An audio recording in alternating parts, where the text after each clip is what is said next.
Assalamualaikum warahmatullahi wabarakatuh. Selamat sore. Perkenalkan kami dari kelompok 7 yang akan mempresentasikan materi tentang desain dua kelompok. Yang beranggotakan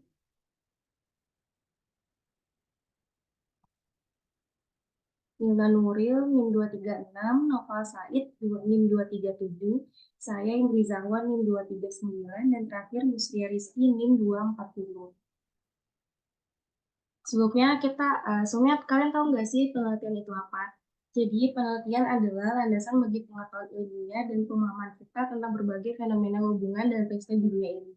Dalam penelitian itu ada dua macam, yaitu eksperimen dan non-eksperimen. Non-eksperimen lebih berorientasi pada eksplorasi hubungan antara variabel tanpa melakukan manipulasi sebab akibat.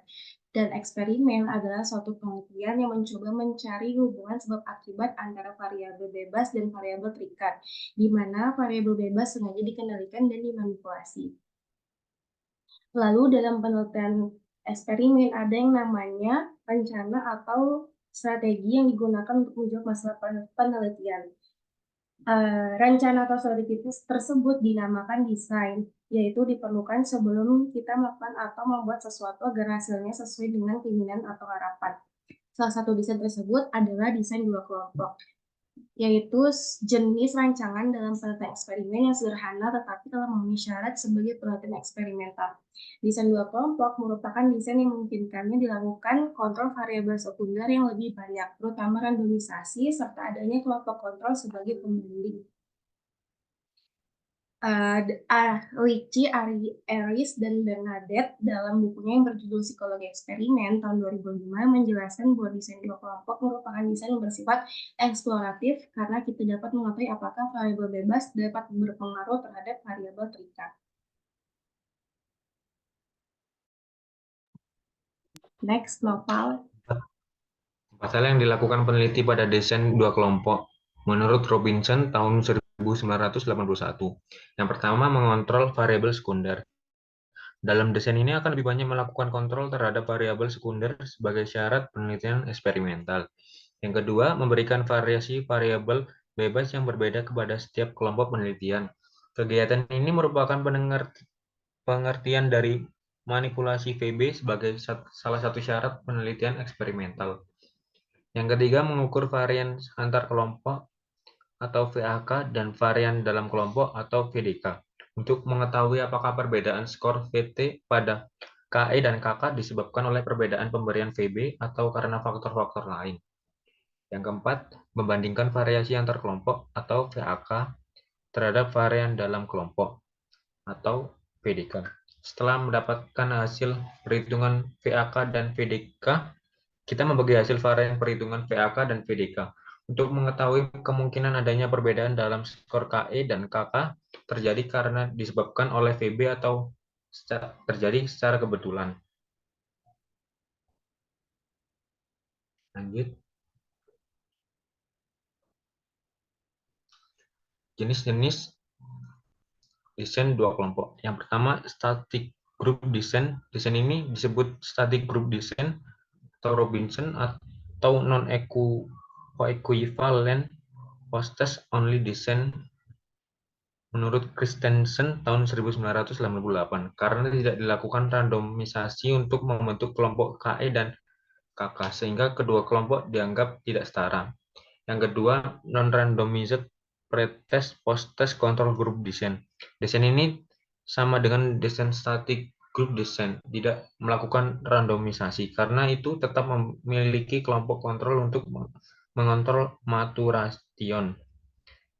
Namun kedua kelompok penelitian tidak setara dalam hal proaktif history.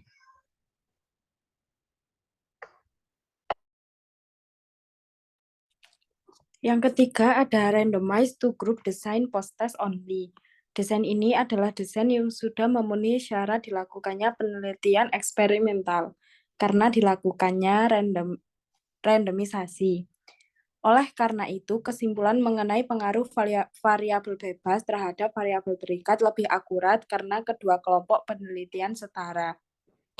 Yang keempat, randomized matching to group design. Desain ini memiliki teknik kontrol tambahan dengan dilakukannya matching, teknik untuk mengontrol karakteristik subjek. yang merupakan variabel sekunder.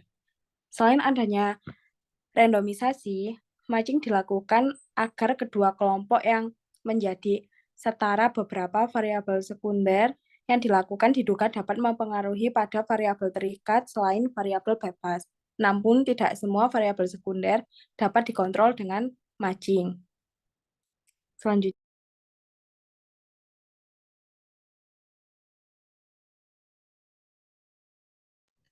yang kelima ada pretest, posttest, control group design.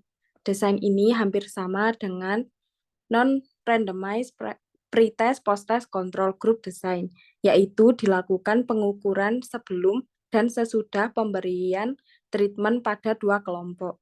Namun, bedanya adalah pada desain ini dilakukan randomisasi sebagai kontrol terhadap proaktif histori untuk menyetarakan KE dan KK. Yang terakhir, analysis of covariance control group design. Prosedur penelitian eksperimental desain ini sama dengan desain-desain sebelumnya. Randomisasi tetap dilakukan untuk memasukkan subjek ke dalam KE dan KK. Begitu juga dengan manipulasi FB yang dilakukan pada kedua kelompok. Perbedaannya adalah dalam analisis modifikasi dengan menambah analisis kovarian. Selanjutnya,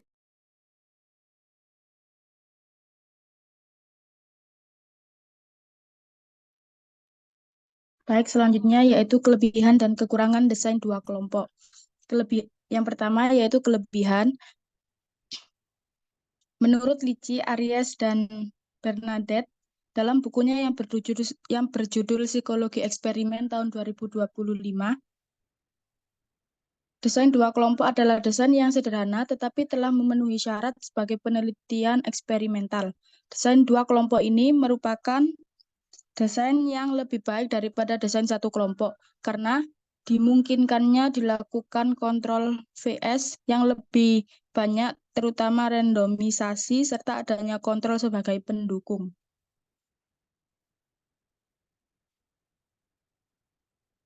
Next. Yang kedua yaitu kekurangan. Tidak terdapat beberapa jenis-jenis dari desain dua kelompok yang tergolong kurang adik kuat karena tidak adanya randomisasi, seperti statis group design dan non-randomized pretest, post-test control group design. Tidak dapat digunakan untuk membandingkan lebih dari dua variasi. PB.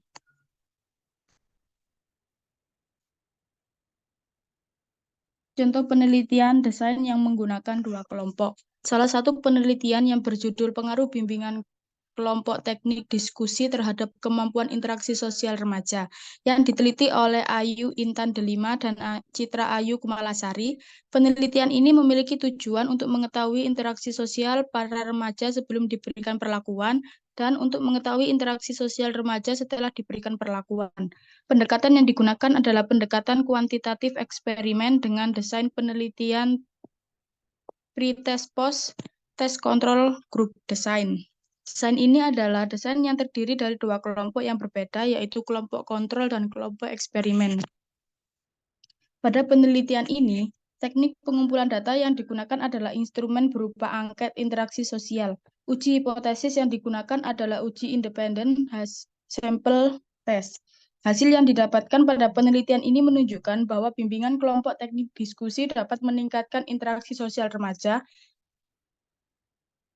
Hasil dibuktikan dari hasil SPSS yang menunjukkan bahwa hasil hipotesis sebesar 0,001 sampai 0,05. Baik, sekian presentasi dari kelompok kami.